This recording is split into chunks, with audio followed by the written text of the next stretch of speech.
وما أرسلناك إلا رحمة للعالمين. আমার বাবা মারা গেছে আজকে 5 বছর হলো, আর মা হচ্ছে আমাকে পরিচয় দেয় না, মেনে নেয়নি এখনো। আল্লাহু আকবার, আল্লাহু আকবার। আসসালামু আলাইকুম। ওয়ালাইকুম আসসালাম, কেমন আছেন আপনি? জি আলহামদুলিল্লাহ, আপনি কি ভালো আছেন? জি আলহামদুলিল্লাহ। আচ্ছা, আপনি কি নারী না পুরুষ? আমি মাঝামাঝি। মাঝামাঝি। আপনাকে যে সৃষ্টিকর্তা এই যে সৃষ্টি করছে মাঝামাঝি অবস্থায়, এটা নিয়ে মহান সৃষ্টিকর্তার উপর কোনো রাগ ক্ষোভ আক্ষেপ আছে কিনা? সৃষ্টিকর্তা কাউকে মাঝামাঝি বানান না, এটা হচ্ছে প্রাকৃতিক হরমোনের কারণে মানুষ চেঞ্জ হয়। এখানে সৃষ্টিকর্তার কোনো দোষ নেই, দোষ হতো আমাদের নিজেদের থাকতে পারে, কিন্তু সৃষ্টিকর্তার এখানে কোনো হাত নেই। সৃষ্টিকর্তা সবাইকে ব্রেন মেন্টালিটি সব কিছু দিয়ে পৃথিবীতে পাঠিয়েছেন। তত সময়ে পারফেক্ট স্থান কাল পাত্র যে মানুষ চেঞ্জ হয়, প্রাকৃতিক যে একটা হরমোনের যে কারণে আমিও চেঞ্জ হয়েছি। পৃথিবীতে ছেলে এবং মেয়ে এসেছে, তৃতীয় পার্সন এটা পৃথিবীতে এসে হরমোনের উপরে গিয়ে ডিফারেন্ট করে। তো আমিও যেমন চেঞ্জ হয়েছি, আরও 10 জন চেঞ্জ হয়েছে, এরকমই, তাছাড়া কিছুই না। আপনি কি মুসলিম? অবশ্যই। আপনার নাম কি? আমার নাম আলিয়া। আর স্রষ্টার প্রতি রাগ খুব কেন থাকবে? স্রষ্টা ভালোবেসে আমাকে পৃথিবীতে পাঠিয়েছেন। আজকে 10 জনের সাথে মিশতে পারতেছি, চলতে পারতেছি, বসতে পারতেছি। আজকে যদি আমি এরকম না হতাম, আপনারা কি আমার কাছে আসতেন? আচ্ছা কখনই আসতেন আচ্ছা, না। শুনুন শুনুন, আপনি যেহেতু মুসলিম, তাহলে আমাদের এই দর্শকের উদ্দেশ্যে একটু কোরআন তেলাওয়াত করে শুনুন। আর এখন পড়তেছি সূরা আম্বিয়ার 107 নম্বর আয়াত। এখানে আল্লাহ বলতেছেন তার রসুলকে উদ্দেশ্য করে, বিসমিল্লাহির রহমানির রহিম, وما أرسلناك إلا رحمة للعالمين.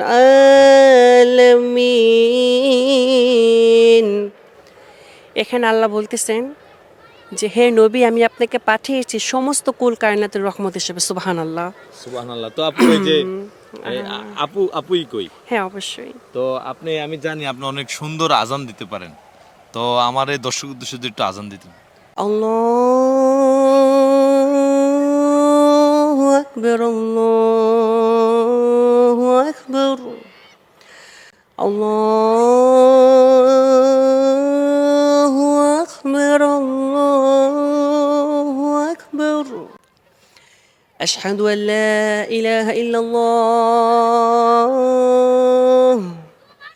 أشهد أن لا إله إلا الله.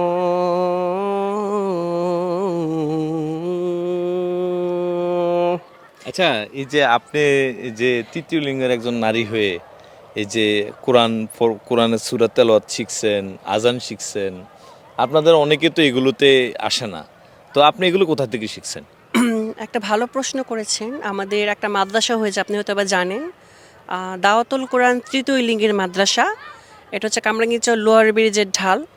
তো আল্লাহর রহমতে যে আমাদের যে আলেম ওলামারা আছেন, মুফতি মোহাম্মদ আব্দুর রহমান আজাদ হুজুর এবং আরও যারা যারা ইসলামিক স্কলার যারা আছেন, তারাও আমাদেরকে পাশে এসে দাঁড়িয়েছেন, বাংলাদেশের আলেম ওলামা এবং সাধারণ মানুষ, যে আমরাও একটু দিন শিখি বা দিনের পথে আমরা আসি, আল্লাহকে সন্তুষ্ট করতে পারি।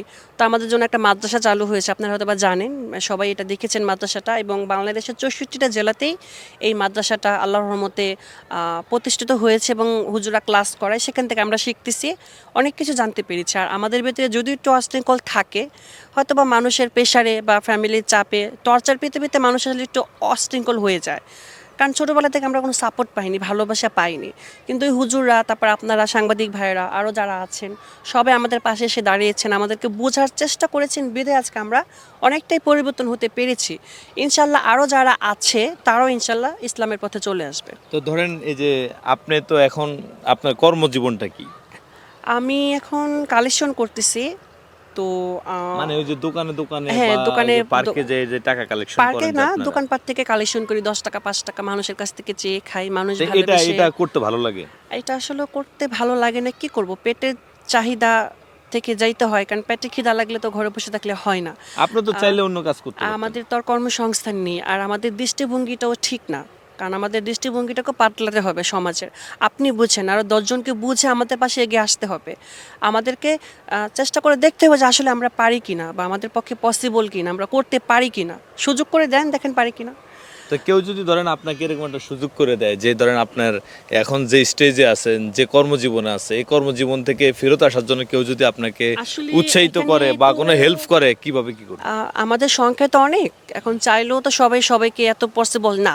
তবে যারা আগ্রহী করতে চায়, কালেকশন পাশাপাশি যদি সে একটা বিজনেস করে বা একটা ছোটোখাটো উদ্যোক্তা হতে চায়, আস্তে আস্তে সেখান থেকে আসবে বের হয়ে।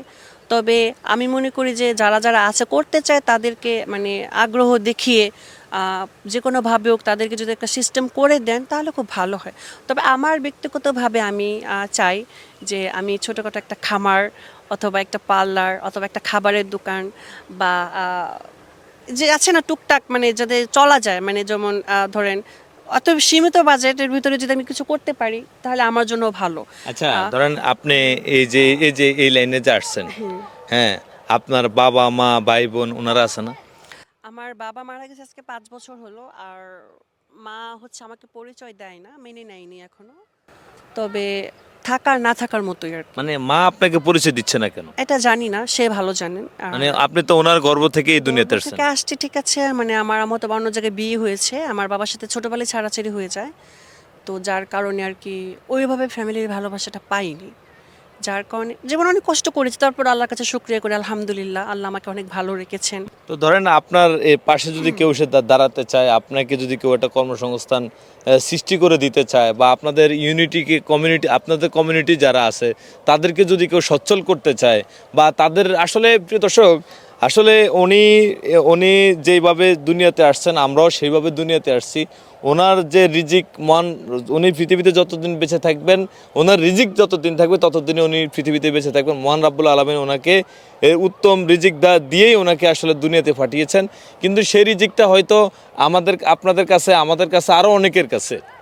তো আসলে আমরা সবাই মিলে যদি চাই যে একজন করে ওনাদের মতো অবহেলিত, নির্যাতিত, নিপীড়িত, তুচ্ছ তাচ্ছিল্যওয়ালা মানুষগুলোকে যদি মাঝখান দিয়ে একটু যদি বলি।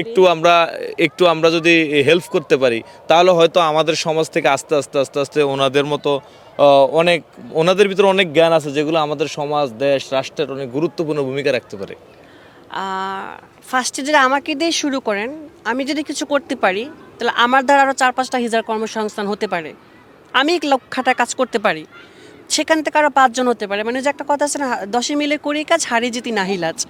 তো সবাই যদি একটু একটু করে এগিয়ে আসি, আমি যে কোনোভাবে যদি কিছু করতে পারি, আমি নিজেও একটু প্রবলেমে আছি, আপনারা যদি পারেন যেভাবেই হোক আমার পাশে এসে একটু দাঁড়ান। তো আপনার পাশে দাঁড়াবে কিভাবে?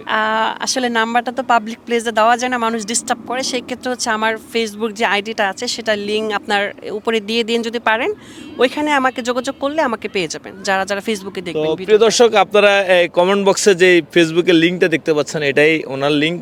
তো প্রিয় দর্শক, সবাই এই আলিয়া নূর আলিয়া নূর আপুর এই প্রতিভা এবং ওনার এই উদীয়মান এই বক্তব্যগুলো, উদীয়মান এই কথাগুলো যাতে আমাদের দেশের আনাচে কানাচে সর্বত্রে পৌঁছায়, সে আশা প্রত্যাশা ব্যক্ত রেখে এই ভিডিও থেকে বিদায় নিচ্ছি। ভালো থাকবেন, সুস্থ থাকবেন। সবাইকে আসসালামু আলাইকুম।